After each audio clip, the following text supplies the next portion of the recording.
Pak Sabian, kayaknya kita udah bisa mulai, Pak Sabian.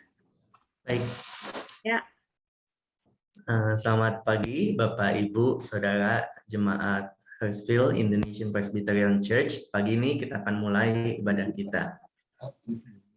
Mari kita memasuki ibadah hari Minggu ini.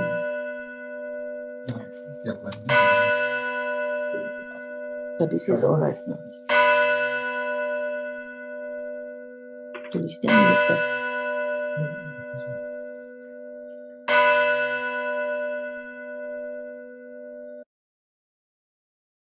Bapak Ibu Saudara sekalian, mari kita mengawali ibadah hari Minggu ini dengan pengakuan bahwa pertolongan kita adalah dalam nama Tuhan yang menjadikan langit dan bumi.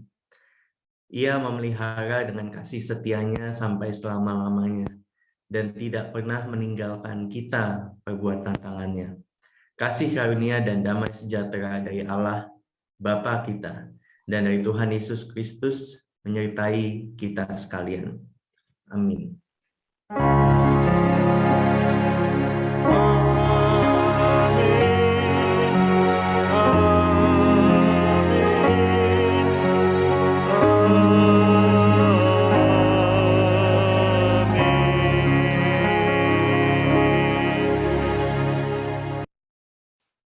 ayat panggilan ibadah kita pada pagi hari ini terambil dari Mazmur pasal 99 ayat 1 dan 5. Tuhan itu Raja, maka bangsa-bangsa gemetar, ia duduk di atas kerub-kerub, maka bumi goyang. Tinggikanlah Tuhan Allah kita, dan sujudlah menyembah kepada tumpuan kakinya, kuduslah ia. Kita akan menyambut ayat panggilan ibadah kita pada pagi hari ini, dan kita akan menaikkan pujian Bila Kulihat Bintang Gemerlapan.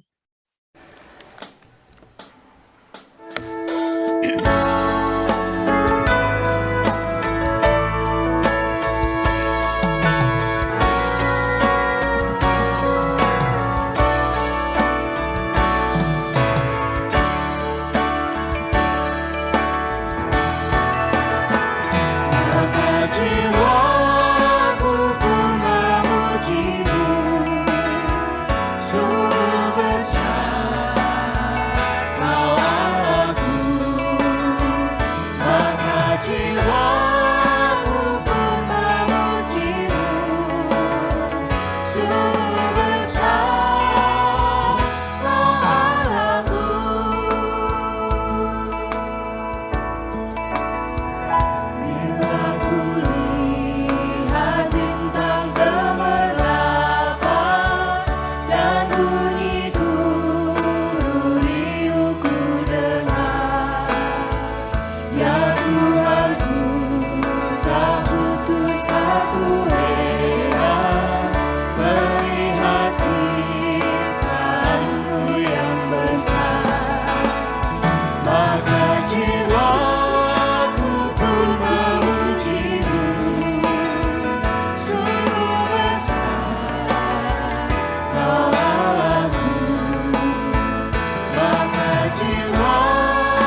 Bapak Ibu Saudara sekalian, berita anugerah terambil dari Yakobus 4 ayat 6.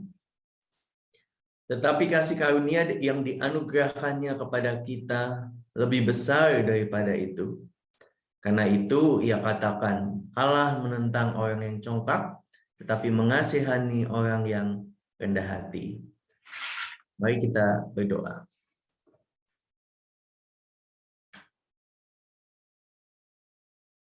Bapak, kami bersyukur untuk hari ini kami boleh kembali berkumpul untuk merendahkan diri. Bapak, kami manusia yang terbatas, manusia yang tidak lepas dari dosa.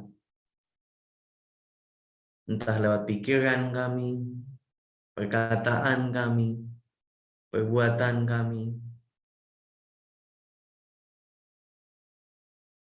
Kami tidak hidup dan kerap kali gagal untuk melakukan firman-Mu. Bapak, kami mohon ampun kalau kami masih kerap gagal mengasihi Tuhan dengan segenap hati, kekuatan, pikiran kami. Ampuni kami, Bapa, kalau kami masih sulit untuk mengasihi sesama kami seperti kami mengasihi diri kami sendiri. Ampuni kami kalau kami suka mendukakan Roh Kudus lewat pilihan-pilihan hidup kami. Bapa, kami kembali bersyukur karena kami tahu kami menghadap Allah yang penuh belas kasihan dan panjang sabar, yang terus memberikan kesempatan kepada kami. Bukan karena kami layak, tapi karena pengorbanan Kristus di kayu salib. Terima kasih Bapa, karena Engkau telah mengutus Kristus. Ampuni dosa kami, layakkan kami untuk beribadah, menghadap, menaikkan pujian, meninggikan nama-Mu, dan menggumuli firman-Mu. Terima kasih Bapa untuk pagi ini, untuk undangan-Mu. Dan kami memohon ampun di dalam nama Tuhan Yesus Kristus. Amin. Petunjuk hidup baru diambil dari Amsal 23 ayat 19. Hai anakku, dengarkanlah dan jadilah bijak. Tunjukkanlah hatimu ke jalan yang benar. Amin. Marilah kita bersama-sama menaikkan nyanyian syukur kita pada pagi hari ini. Allah peduli.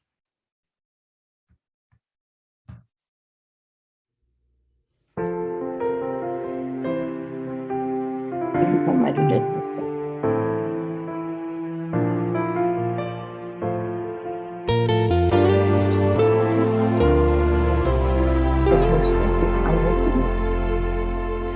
Banyak perkara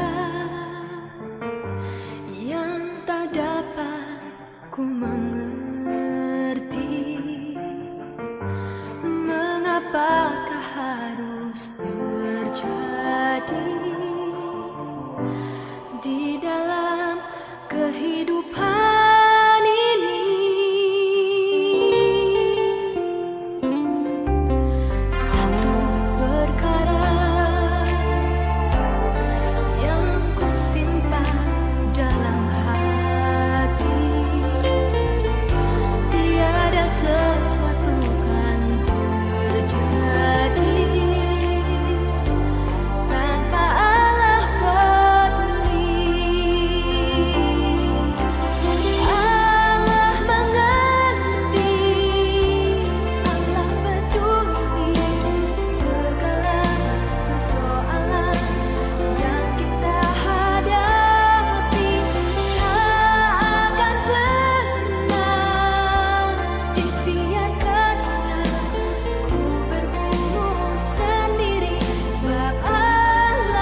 Pembacaan Alkitab pada pagi hari ini terambil dari 1 Samuel 2 ayat 1 sampai 10 yang akan dibacakan oleh Ibu Liana. Saya persilakan Ibu Liana untuk membacakan. Terima kasih Vera, dan selamat pagi pada jemaat yang kekasih di dalam nama Tuhan kami Kristus Yesus. Pembacaan Alkitab pada pagi hari ini akan kita ambil dari 1 Samuel 2 ayat 1 sampai dengan 10. 1 Samuel 2 ayat 1 sampai dengan 10. Puji-pujian Hana. Lalu berdoalah Hana, katanya, hatiku bersukaria karena Tuhan. Tanduk kekuatanku ditinggikan oleh Tuhan. Mulutku mencemoohkan musuhku, sebab aku bersukacita karena pertolonganmu. Tidak ada yang kudus seperti Tuhan, sebab tidak ada yang lain kecuali Engkau, dan tidak ada gunung batu seperti Allah kita. Janganlah kamu selalu berkata sombong. Janganlah caci maki keluar dari mulutmu. Karena Tuhan itu Allah yang Maha Tahu, dan oleh Dia perbuatan-perbuatan diuji. Busur para pahlawan telah patah, tetapi orang-orang yang terhuyung-huyung, pinggangnya berikatkan kekuatan. Siapa yang kenyang dahulu, sekarang menyewakan dirinya karena makanan. Tetapi orang yang lapar dahulu, sekarang boleh beristirahat. Bahkan orang yang mandul melahirkan 7 anak. Tetapi orang yang banyak anaknya menjadi layu. Tuhan mematikan dan menghidupkan. Ia menurunkan ke dalam dunia orang mati dan mengangkat dari sana. Tuhan membuat miskin dan membuat kaya. Ia merendahkan dan meninggikan juga. Ia menegakkan orang yang hina dari dalam debu dan mengangkat orang yang miskin dari lumpur untuk mendudukkan dia bersama-sama dengan para bangsawan dan membuat dia memiliki kursi kehormatan, sebab Tuhan mempunyai alas bumi dan di atasnya ia menaruh daratan. Langkah kaki orang yang dikasihinya dilindunginya, tetapi orang fasik akan mati binasa dalam kegelapan. Sebab bukan oleh karena kekuatannya sendiri seseorang berkuasa. Orang yang berbantah dengan Tuhan akan dihancurkan. Atas mereka ia mengguntur di langit. Tuhan mengadili bumi sampai ke ujung-ujungnya. Ia memberi kekuatan kepada raja yang diangkatnya. Dan meninggikan tanduk kekuatan orang yang diurapinya. Berbahagialah mereka yang mendengar, membaca, dan melakukan firman Tuhan dalam kehidupan sehari-hari.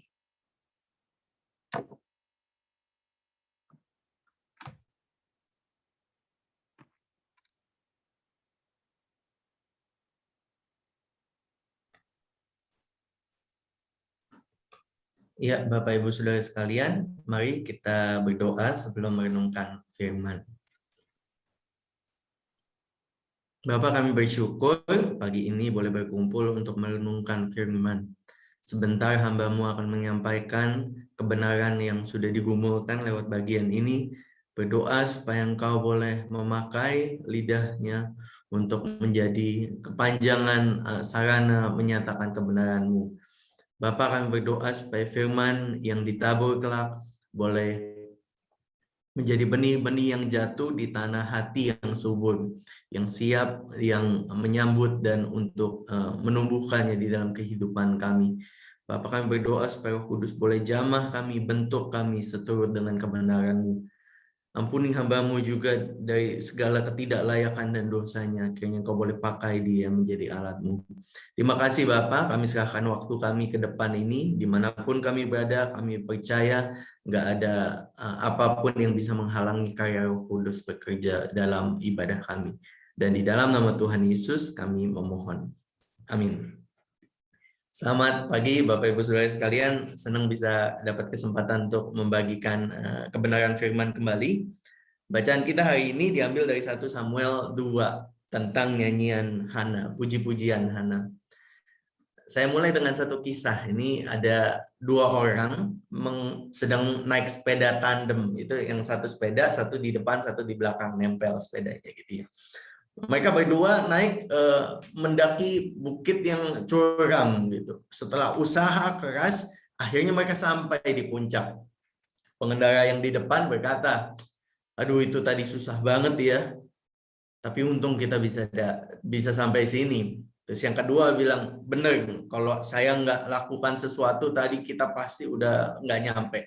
Lah, memang kamu bikin apa? Dari tadi itu saya ngerem terus supaya kalau nggak ngerem pasti kita mundur ke belakang. Kebayang nggak Bapak Ibu? Jadi dari tadi dia yang depan setengah mati ngoyo itu, yang belakang ngerem. Jadi tambah susah. Bapak Ibu Saudara sekalian, dalam hidup kita ada hal-hal sulit. Kadang hal sulit itu kita bikin sendiri. Yang itu ya lain cerita lah ya. Tapi bagaimana kalau kondisi hidup kita yang sulit itu ada atau datang di luar kontrol kita? Bukan kita yang bikin, tapi kita kena dampaknya. Saya pernah dengar ada dalam kondisi yang genting, ada orang yang hampir bunuh diri karena tidak bisa lihat harapan di ujung jalan. Dia nggak punya kontrol atas hidupnya. Atau kasus lain, ada yang mau menceraikan pasangannya karena putus asa, karena lelah, bohwat, udah nggak tahu lagi harus gimana. Hari demi hari pernikahan dirasa seperti begitu menyiksa. Bapak Ibu Saudara sekalian, kita orang Kristen, kita orang percaya, tapi sekalipun kita anak Tuhan, kita tidak kebal dari kesulitan hidup. Apa yang bisa kita kerjakan ketika kesulitan itu, sekali lagi yang bukan dari diri kita, bukan karena kesalahan kita, bukan karena kita ngerem sepeda kita sendiri, tapi datang dari luar ketika itu menghampiri kita. Kalau tunggu waktu, kalau mengandalkan kekuatan sendiri, ada waktunya pasti, tinggal nanti datang dan kamu. Bagaimana kita bisa beroleh pengharapan? Hari ini lewat nyanyian Hana, saya harap kita bisa dapat pegangan, dapat penghiburan, petunjuk untuk bagaimana menavigasikan hidup di tengah kondisi dunia yang kita nggak bisa prediksi. Firman buat kita pada pagi hari ini Bapak Ibu, Allah memberi sukacita pada umatnya yang terhimpit. Allah memberi sukacita kepada umatnya yang terhimpit. Itu inti pesan kita pagi ini. Mari kita perhatikan Bapak Ibu, kalau Alkitab ada di depan kita, kita lihat sama-sama ya Bapak Ibu. Bapak Ibu, kita lihat di sini puji-pujian Hana ayat 1 sampai 10. Ini bentuknya adalah mazmur, nyanyian. Nyanyian Hana ini Bapak Ibu Saudara sekalian merupakan doa sebenarnya. Ini doanya Hana, tapi disusun dalam bentuk puisi, prosa, nyanyian. Meskipun kebanyakan di PL, Perjanjian Lama, mazmur itu disampaikan oleh laki-laki, tapi ada beberapa contoh mazmur disampaikan oleh wanita. Misalnya nyanyian Miriam di Keluaran, ketika mereka berhasil menyeberang Laut Merah. Nyanyian Deborah di Hakim-Hakim, ketika mereka menang atas bangsa Kanaan. Atau di Perjanjian Baru, nyanyian Maria, ketika setelah ia dikunjungi oleh Malaikat Gabriel. Dalam beberapa contoh ini, termasuk pujian Hana, ada satu motif, ada satu pola, ada satu topik yang sama dari keempat nyanyian mazmur yang disampaikan oleh wanita ini. Kesamaannya adalah bahwa Allah dapat membalikkan kondisi orang yang tertindas, orang yang miskin, untuk mengalami berkat yang tidak terduga. Itu kesamaan dari mazmur-mazmur. Dan itu yang akan kita lihat di puji-pujian Hana ini juga. Bagian ini Bapak Ibu saya bagi jadi 3 bait. Kalau kita lihat strukturnya, ayat 1-3, ayat 4-8, ayat 9 dan 10. Bait pertama itu sukacita Hana karena Allah memberi kemenangan. Yang kedua, sukacita Hana karena Allah membalikkan keadaan. Dan yang ketiga, sukacita Hana karena Allah memberkati orang yang setia. Kita perhatikan bait yang pertama, ayat 1-3. Allah memberi kemenangan, dan ini membawa sukacita bagi Hana. Dikatakan di situ, hatiku bersukaria karena Tuhan, tanduk kekuatanku ditinggikan oleh Tuhan. Bapak Ibu, lagu ini dimulai dan nanti akan diakhiri dengan deklarasi bahwa Tuhan meninggikan Hana. Tuhan meninggikan tanduk kekuatannya. Tanduk kekuatan dalam perjanjian lama, tanduk itu simbol dari kekuatan. Jadi kalau tanduk kekuatannya diangkat, berarti Tuhan sedang menguatkan, memberi kekuatan kepada Hana. Dan karena hal ini, Hana mengatakan, aku bersukaria, bersukacita. Dan oleh karena itu, ia bisa mencemooh musuhnya. Mulutku mencemoohkan musuhku. Kalau kita ingat di perikop pasal sebelumnya, bagaimana Hana mandul dikatakan. Dia tidak bisa punya anak. Dan tiap-tiap hari madunya menggusarkan hatinya. Mengolok-olok dia, Penina. Dan kini Hana bilang, kini aku bisa membalas jawaban Penina. Aku bisa membalas bahwa tuduhan yang disampaikan Penina sekarang tidak lagi berlaku. Aku bisa mencemooh musuhku. Tapi nanti kita akan lihat Bapak Ibu bahwa bagian ini tidak hanya spesifik bicara tentang Hana saja. Karena ada aspek-aspek yang bisa kita tarik dalam lingkaran yang lebih luas, konteks yang lebih luas. Misalnya, dikatakan di sini musuh-musuh Allah. Jadi musuh Allah, musuh Hana, Penina. Tapi musuh Allah berarti musuh Hana dan Penina juga. Dalam konteks yang lebih luas bicara tentang Filistin yang waktu itu sedang menjajah atau menekan bangsa Israel. Aku bersukacita, Hana bilang, karena Tuhan mengangkat aku dari musuh-musuhku. Allah yang seperti apa yang menolong Hana? Allah yang unik tentunya. Karena di ayat 2 dikatakan, yang pertama, tidak ada yang kudus seperti Tuhan. Tuhan beda dari manusia. Tuhan kudus, dan oleh karena itu ia terpisah dari kita. Tidak ada yang kudus seperti Tuhan. Yang kedua, tidak ada yang lain kecuali Engkau. Yang ditekankan adalah keunikannya, monoteisme. Allah, Tuhan hanya adalah satu-satunya Allah. Tidak ada yang kudus seperti dia. Tidak ada yang lain kecuali Engkau. Tidak ada gunung batu seperti Allah kita. Menunjukkan bahwa Allah itu tempat perlindungan, tempat kekuatan. Allah yang seperti ini yang meninggikan kekuatan, meninggikan tanduk kekuatan Hana. Oleh karena Allah yang demikian, hendaklah di ayat 3 dikatakan musuhnya bungkam. Janganlah kamu selalu berkata sombong, janganlah caci maki keluar dari mulutmu. Karena Tuhan itu Allah yang maha tahu. Dan oleh dia perbuatan-perbuatan diuji. Jangan sombong, jangan caci maki keluar dari mulutmu. Karena Tuhan akan menguji segala sesuatu. Dia Tuhan yang maha tahu. Dan di ayat ini dikatakan, di ayat 2 dikatakan seperti Allah kita. Jadi Hana tidak bicara secara personal, tapi dia bicara sebagai bagian dari umat percaya. Dan itu termasuk kita. Tuhan yang seperti ini bukan hanya Tuhan Hana, tapi Tuhan kita juga Bapak Ibu Saudara sekalian. Umat perjanjian Allah yang dipilih. Bapak Ibu Saudara sekalian, dari bagian pertama Bapak Ibu, bait pertama, Allah memberikan sukacita kepada Hana karena ia memberikan kemenangan. Apakah kita memiliki sukacita karena kita punya Allah yang demikian? Allah yang memberikan kemenangan kepada umatnya.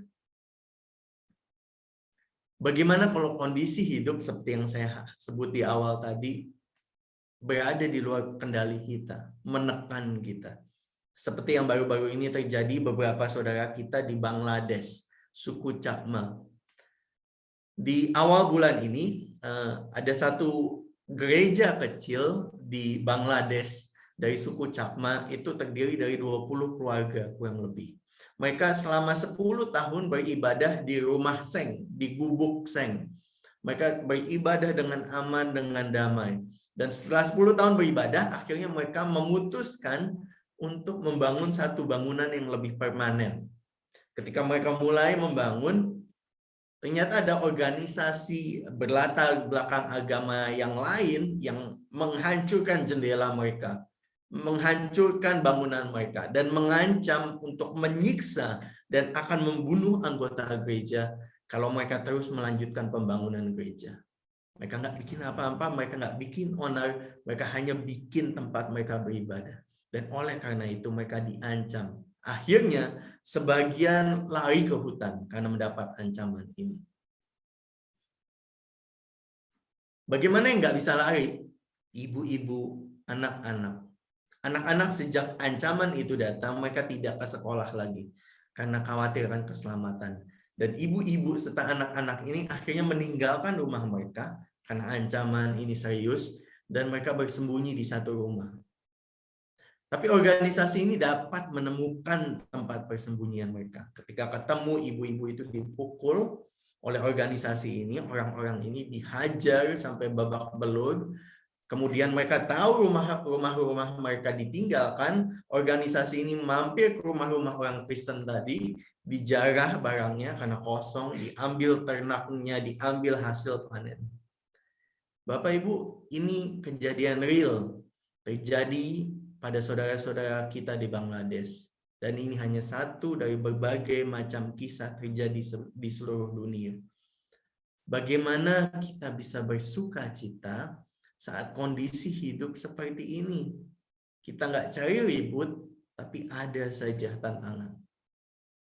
Apa respon kita kalau kita jadi orang-orang Kristen di suku Chakma ini, di Bangladesh?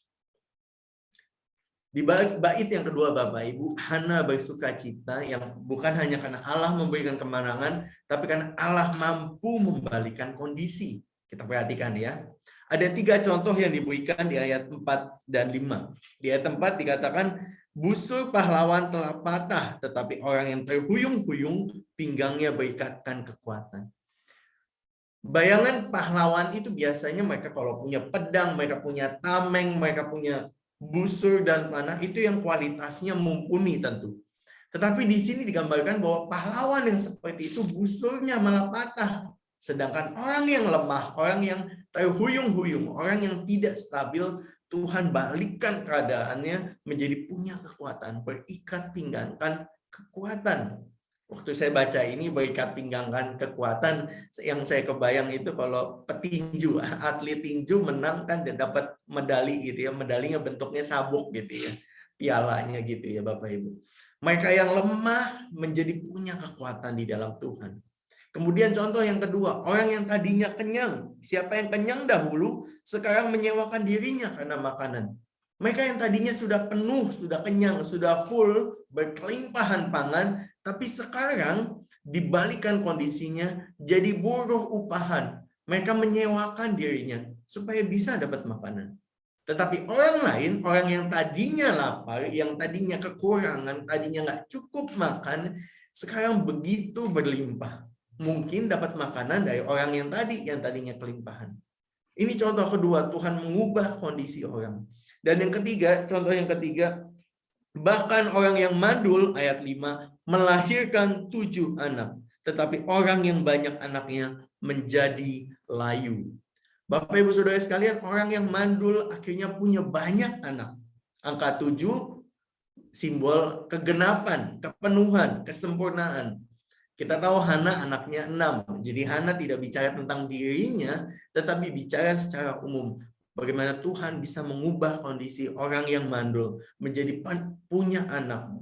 Sukacitanya menjadi penuh. Tetapi orang lain yang tadinya punya anak menjadi layu. Dalam bahasa aslinya kata layu ini biasanya orang yang jadi janda, yang kehilangan. Mereka yang punya banyak anak, Tuhan bisa ubahkan dalam sekejap kehilangan anak-anak mereka dan berduka. Bapak Ibu Saudara sekalian, ini 3 contoh bagaimana Hana bisa bersukacita. Karena Tuhan mengubah kondisi. Tuhan mampu mengubah kondisi sesulit apapun. Kemudian contoh diberikan dalam bagian berikutnya di ayat 6 dan 7. Dikatakan Tuhan punya otoritas untuk begitu banyak hal dalam kehidupan. Dikatakan di situ Tuhan mematikan dan menghidupkan. Jadi bukan saja perkara kekuatan, pahlawan, bukan perkara petani, makanan, atau tentang ibu-ibu yang mandul jadi bisa punya anak, tapi bahkan kematian dan kehidupan. Tuhan menurunkan orang ke dalam dunia orang mati, ke Sheol. Mereka punya bayangan dunia orang mati itu di bawah kita, kehidupan di bawah kita, konsep orang di PL. Dan Tuhan juga bisa angkat dari bawah, dari dunia orang mati ke dalam dunia orang hidup. Ayub pernah bertanya, kalau manusia mati, dapatkah ia hidup lagi? Ini Ayub di zaman PL. Pertanyaannya jelas, kalau orang mati bisa hidup lagi enggak? Tidak. Tentu tidak ada yang bisa mati, setelah mati bisa hidup. Tetapi Ayub tahu siapa Allah, bahwa Allah memegang kunci kehidupan dan kematian. Dan Ayub tahu penebusku hidup. Dan akhirnya aku pun akan bangkit di atas debu. Sebuah ungkapan iman yang luar biasa disampaikan oleh tokoh di PL yang nggak kenal tentang Kristus. Bagi kita orang percaya di perjanjian baru, pasca perjanjian baru kita tahu apa yang Tuhan Yesus sudah kerjakan. Tapi pernyataan ini disampaikan oleh Ayub.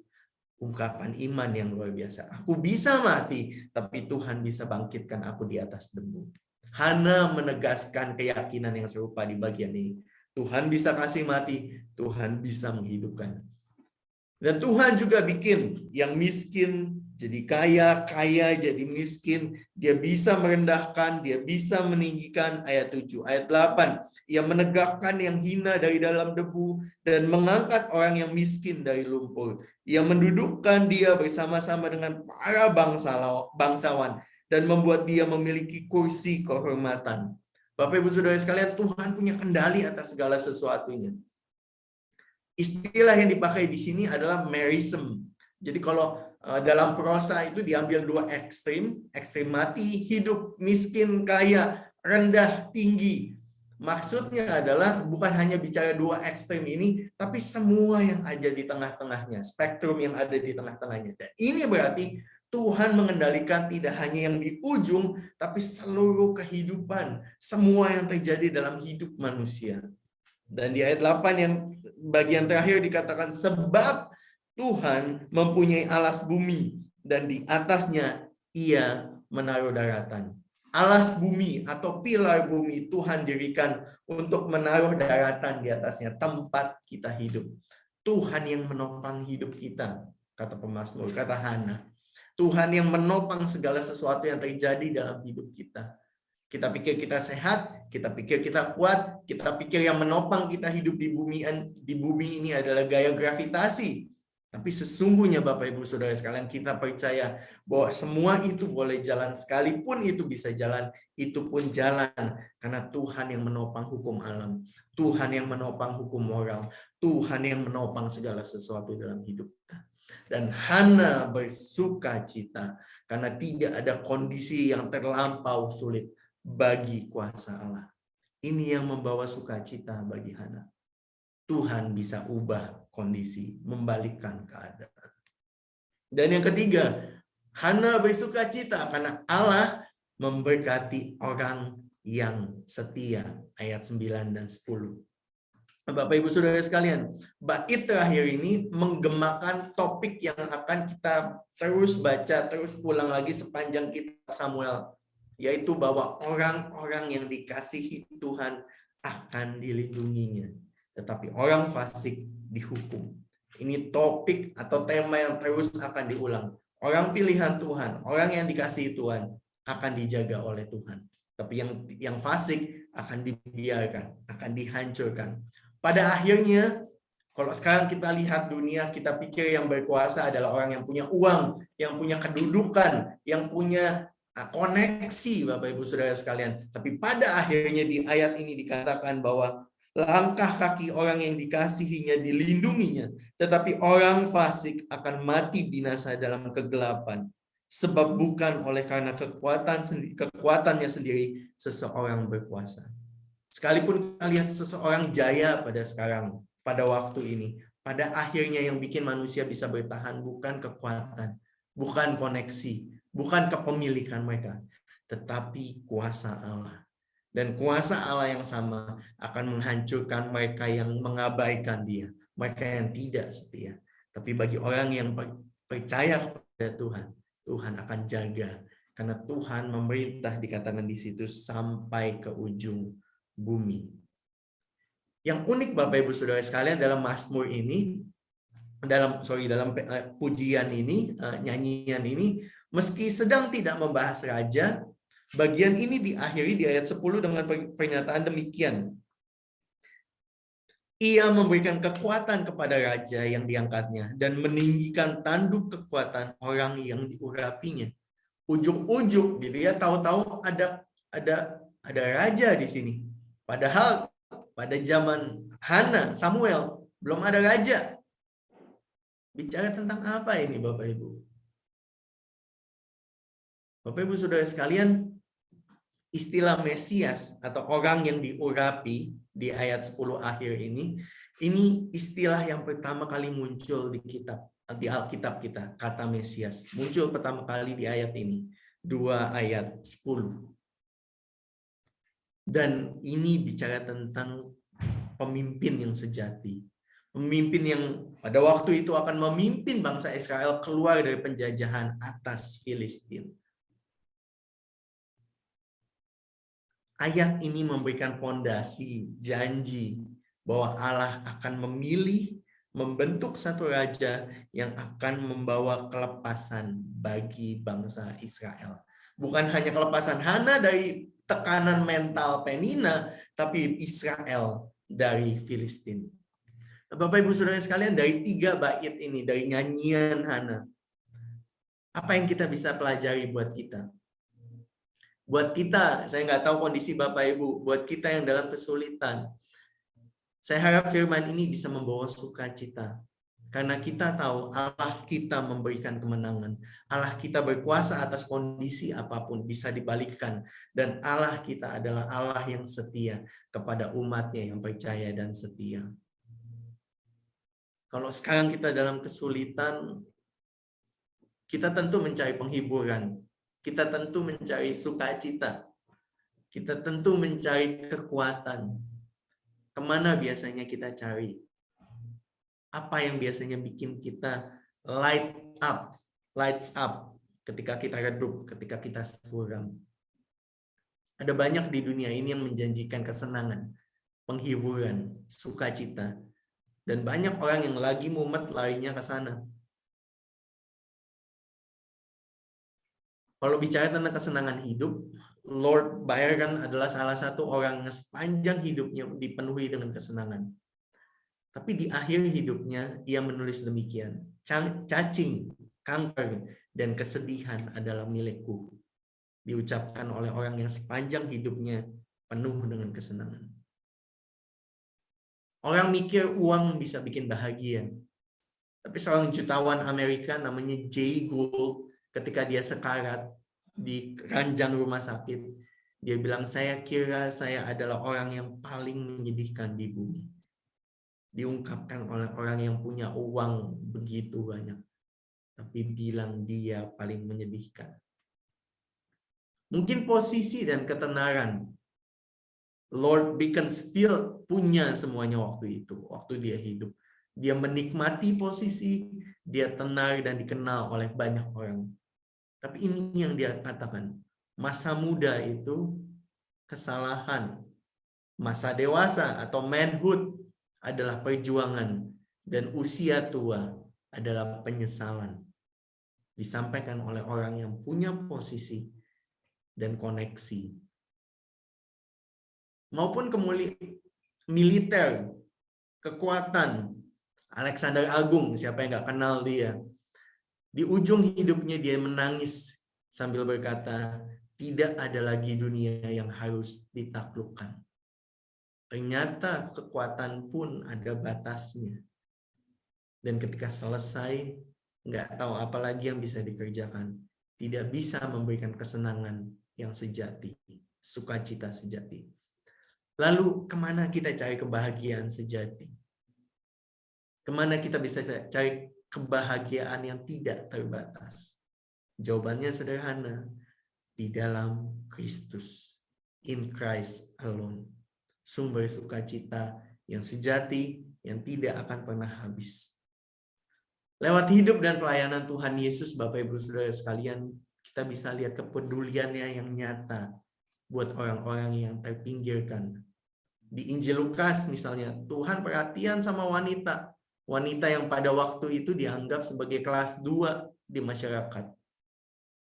Dia perhatian kepada orang yang miskin, yang tertindas. Di kitab Matius, Bahkan Tuhan Yesus sendiri mengajarkan para murid-muridnya untuk menunjukkan belas kasihan kepada mereka yang lapar, kepada mereka yang sakit, kepada mereka yang dipenjara. Di kitab Samuel, pemeliharaan Tuhan atas orang yang tertindas dapat terjadi secara langsung, seperti kisah Hana, Tuhan kasih kemampuan untuk hamil. Atau di kitab Samuel juga dilakukan lewat orang-orang seperti Samuel, Saul, Daud. Tuhan pilih orang-orang untuk membawa kelepasan bagi bangsa Israel. Dan dengan cara yang sama, Tuhan Yesus menyentuh kita. Tuhan Yesus menyentuh setiap orang. Tuhan ingin menyentuh kita, memberikan kita kekuatan. Kita yang selama ini mungkin cari sukacita di tempat lain, penghiburan di tempat lain. Kita yang merasa mungkin hidup kita dalam tekanan yang di luar kuasa kita, di luar kontrol kita. Tuhan mau masuk dan memberikan kita penghiburan. Tuhan yang sama mengutus para murid, termasuk kita, untuk melayani yang paling kecil dalam namanya, mengasihi sesama kita. Untuk kita Bapak Ibu yang sedang oke, mungkin hidup kita baik, kita oke, sehat, sejahtera. Bagian kita dari ayat ini adalah untuk memperhatikan sesama kita, sekitar kita, gereja kita, teman-teman kita, keluarga kita. Adakah orang-orang di sekitar kita yang butuh sukacita ini? Yang butuh empati, belas kasihan. Mari jangan tunda lagi. Angkat telepon kita. Kirim teks ke mereka. Tanya gimana kabarnya. Responding gerakan Roh Kudus. Kalau Roh Kudus saat ini sedang mengusik hati kita. Itu ada temanmu yang susah. Karena Tuhan mau memberikan sukacita juga kepada mereka lewat kita. Bapak Ibu Saudara sekalian, nyanyian Hana yang hari ini kita gumulkan bersama-sama berfungsi sebagai pengingat bahwa kita punya Allah yang berdaulat. Allah kita adalah Allah yang tampak paradoks. Di satu sisi dia Tuhan yang begitu hebat, menciptakan alam semesta, dunia, membangun pondasinya. Tapi kita juga tahu Allah yang hebat dan besar itu ngerti detail hidup kita. Dia peduli tentang wanita yang mandul. Dia peduli tentang orang-orang yang lemah. Dia peduli tentang petani yang kelaparan. Dia peduli tentang orang-orang Kristen seperti suku Chakma tadi yang ada di Bangladesh. Dan dia peduli kepada setiap Anda, Bapak Ibu Saudara sekalian. Kepada setiap kita. Dia rindu membalikan nasib kita. Dia rindu mengangkat orang-orang seperti kita, mengangkat tanduk kekuatan kita. Allah memberi sukacita pada umatnya yang terhimpit. Itu pesan buat kita pada pagi hari ini. Saya harap Bapak Ibu Saudara sekalian kita bisa meresponi ungkapan atau panggilan sukacita ini. Semoga harapan Hana bisa menularkan sukacita kepada setiap generasi, setiap kita. Sebab kita tahu ada tempat yang spesial di hati Tuhan. Ada perhatian yang khusus dalam pandangan Allah bagi setiap anak-anaknya yang miskin, yang rapuh, yang tertindas. Amin. Tuhan memberkati. Mari kita berdoa.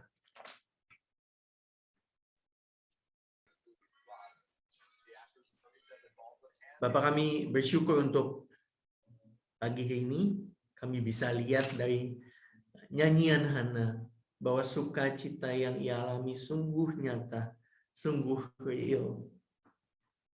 Bapak, kalau kami saat ini butuh sukacita itu, Bapak tarik kami ke hati Tuhan, bahwa kami mengalami hati Tuhan, bahwa kami melihat kasih Tuhan, sehingga sukacita yang sejati itu boleh juga kami rasakan ketika kami tinggal di dalam Engkau. Bapak, buat kami yang baik, buat kami yang Tuhan sudah berkati sedemikian rupa, dan Tuhan tempatkan kami di dekat orang-orang yang mungkin saat ini sedang kesulitan. Bapak, pakai kami juga boleh menjadi saluran sukacita buat mereka, buat saudara-saudara kami, teman-teman kami, buat orang-orang Kristen yang terhimpit karena iman mereka, tertindas dan dianiaya karena percaya mereka kepada Engkau. Pakai kami juga Bapak, boleh jadi saluran sukacita bagi mereka. mendoakan mereka, mendukung mereka. Terima kasih Bapak, sekali lagi kami mau menaikkan juga untuk permohonan kami. Kami berdoa untuk Australia, untuk kasus yang tinggi beberapa hari ini, beberapa waktu ini. Bapak, kami berdoa supaya pemerintah dikasih hikmat mengambil kebijakan yang tepat. Kami berdoa untuk masyarakat juga boleh tetap taat protokol kesehatan, menjaga diri dan menjaga sesama, menunjukkan perhatian kepada sesama dengan menjaga diri dan kebersihan. Bapak, kami berdoa untuk orang-orang yang berjuang harus cover shift teman-temannya di berbagai kesehatan, di retail karena kekurangan tenaga, isolasi karena mereka kena COVID. Bapak, kami berdoa supaya pekerja-pekerja ini Tuhan kasih juga kesehatan, stamina, Tuhan jaga dan lindungi. Bapak, kami berdoa juga untuk Indonesia. Bapak, kami berdoa untuk banyak hal, banyak bencana yang terjadi baru-baru ini di Indonesia. Ada lebih dari 140 bencana terjadi di mana-mana di Indonesia. Bapak, kami berdoa untuk korban. Kami berdoa untuk upaya penyelamatan. Tuhan berkati, Tuhan jaga, Tuhan tolong. Pemerintah juga boleh tanggap, mengantisipasi ancaman-ancaman yang ada. Bapak, kami berdoa untuk setiap kami di tempat ini, anak-anak Tuhan di Hurstville, Indonesian Presbyterian Church. Tuhan berkati iman kami, Tuhan berkati pekerjaan kami, Tuhan berikan kami kesehatan dan sukacita. Tuhan pakai kami juga boleh jadi berkat buat anak, cucu, pasangan, dan teman-teman kami. Tuhan, kami pakai kami jadi terang di tempat kerja kami, supaya kemuliaan Tuhan boleh nyata. Terima kasih Bapak, kami mau serahkan setiap kami. Kalau ada kami yang sakit juga karena COVID atau sedang dalam pemulihan, Tuhan jamah, Tuhan kasih kekuatan, Tuhan kasih kesembuhan. Terima kasih Bapak, kami panjatkan doa-doa ini di dalam nama Tuhan Yesus Kristus. Amin.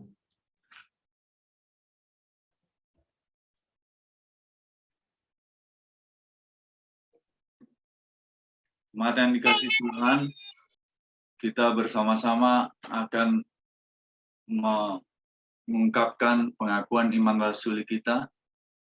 Aku percaya kepada Allah, Bapa yang Maha Kuasa, Khalik langit dan bumi, dan kepada Yesus Kristus, anaknya yang tunggal Tuhan kita, yang dikandung daripada Roh Kudus, lahir daripada anak darah Maria, yang menderita sengsara di bawah pemerintahan Pontius Pilatus, disalibkan, mati dan dikuburkan, turun ke dalam kerajaan maut.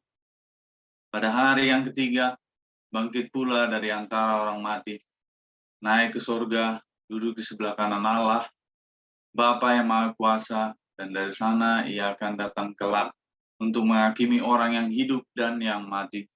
Aku percaya kepada Roh Kudus, gereja yang kudus dan am, persekutuan orang kudus, pengampunan dosa, kebangkitan tubuh, dan hidup yang kekal. Amin.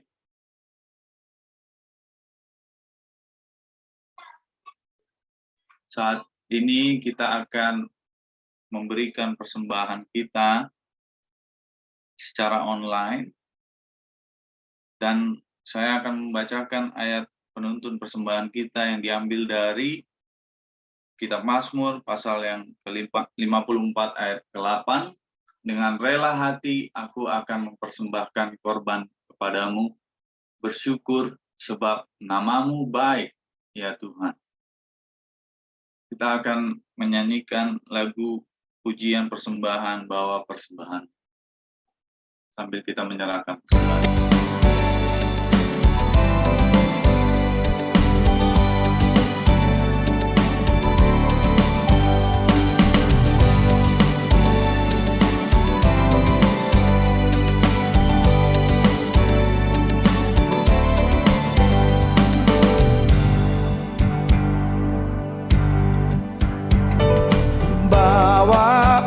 Persembahanmu dalam rumah Tuhan, dengan rela hatimu janganlah jemu. Bawa persembahanmu, bawa dengan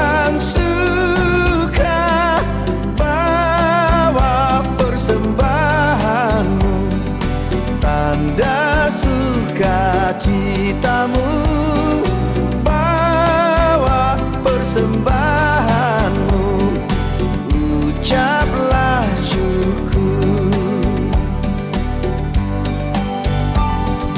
Rahmat Tuhan padamu tidak tertandingi oleh apa saja pun dalam dunia. Kasih dan karunia sudah kau terima, bawa persembahanmu, tanda sukacitamu, bawa persembahanmu, ucaplah syukur.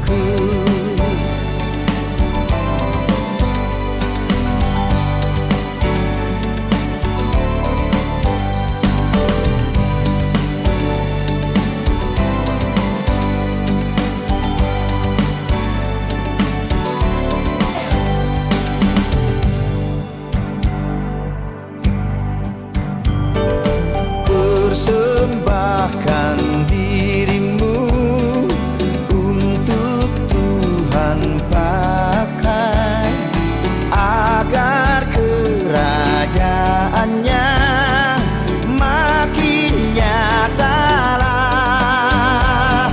Damai dan sejahtera diberikan Tuhan, bawa persembahanmu, tanda sukacitamu, bawa persembahanmu, ucaplah syukur.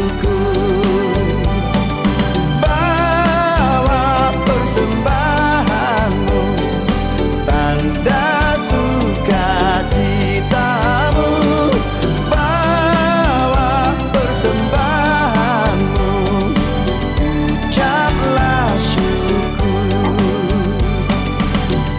ucaplah syukur.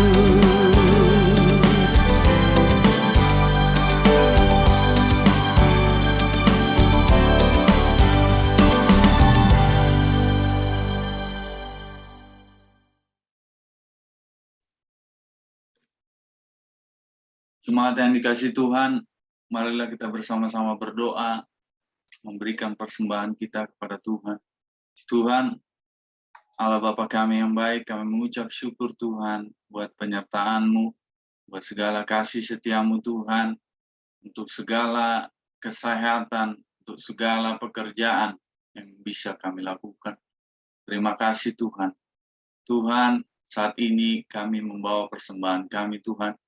Kiranya Tuhan melayakkan persembahan kami dari kami ini orang yang berdosa.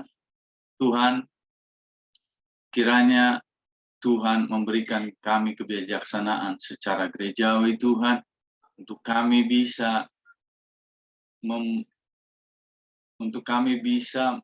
melakukan segala hal yang bisa membangun dan memperlebar kerajaan Tuhan.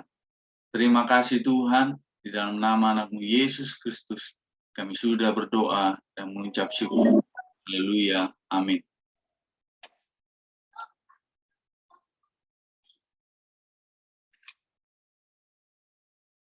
Selamat pagi jemaat yang dikasihi Tuhan. Saat ini saya akan membacakan warta jemaat kita pada hari ini tanggal 16 Januari 2022. Kami majelis dan jemaat mengucapkan terima kasih untuk pemberitaan firman Tuhan yang dibawakan oleh Evangelis Sabian Purnama.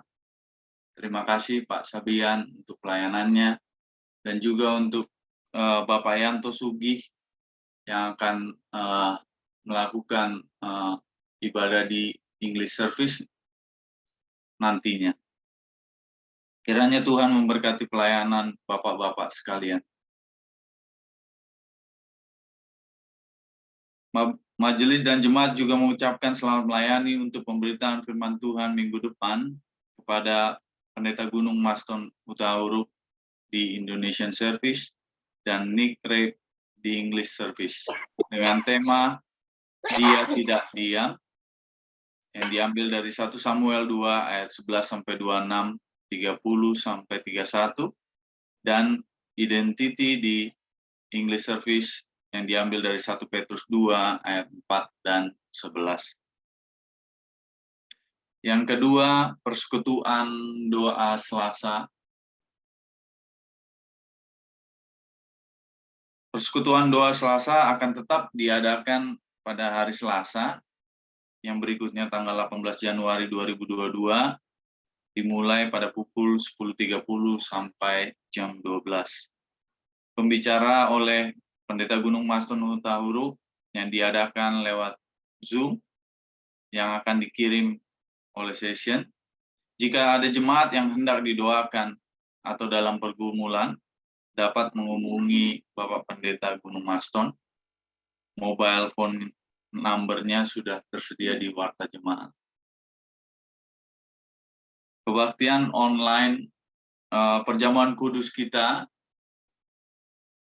ada sedikit perubahan yang kita ambil untuk dimulai pada tahun ini. Perjamuan kudus diadakan 1 bulan sekali sesuai keputusan rapat session tanggal 6 Januari 2002. Mulai tahun pelayanan 2022, sakramen perjamuan kudus, jemaat yang sudah dibaptis dewasa akan dilayani setiap bulan sekali di minggu pertama, kecuali bulan Desember. Sakramen perjamuan kudus berikutnya akan diadakan pada tanggal 6 Februari 2022. Mohon jemaat bisa mempersiapkan diri dan menjadi maklum adanya.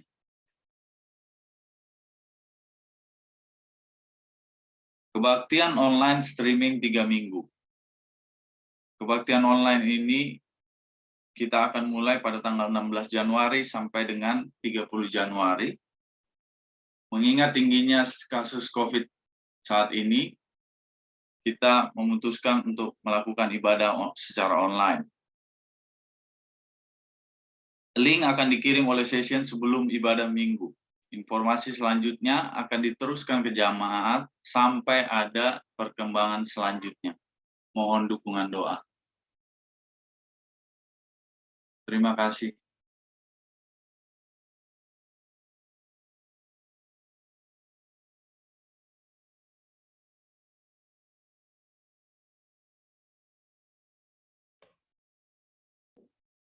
Bapak Ibu Saudara sekalian, kita akan mengakhiri ibadah pada pagi hari ini.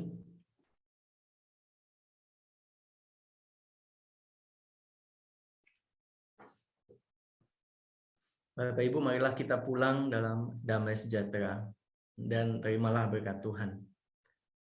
Kasih karunia dari Allah Bapa kita, pengorbanan Tuhan Yesus di kayu salib, serta persekutuan Roh Kudus akan menyertai kita, memberikan kita sukacita, dan memampukan kita di tengah kesulitan dan himpitan yang kita alami dari sekarang sampai Maranatha Tuhan datang kembali. Amin.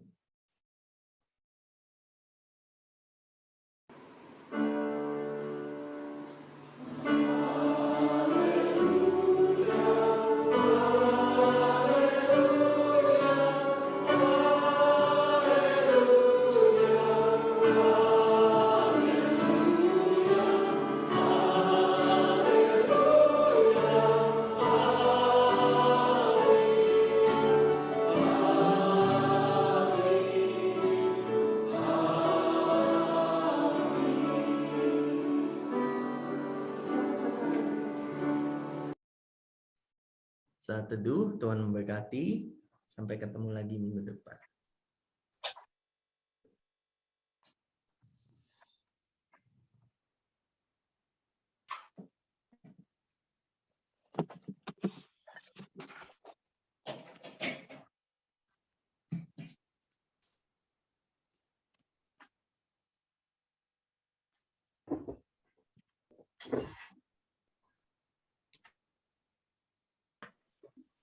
Dir bici tamam memang kabis.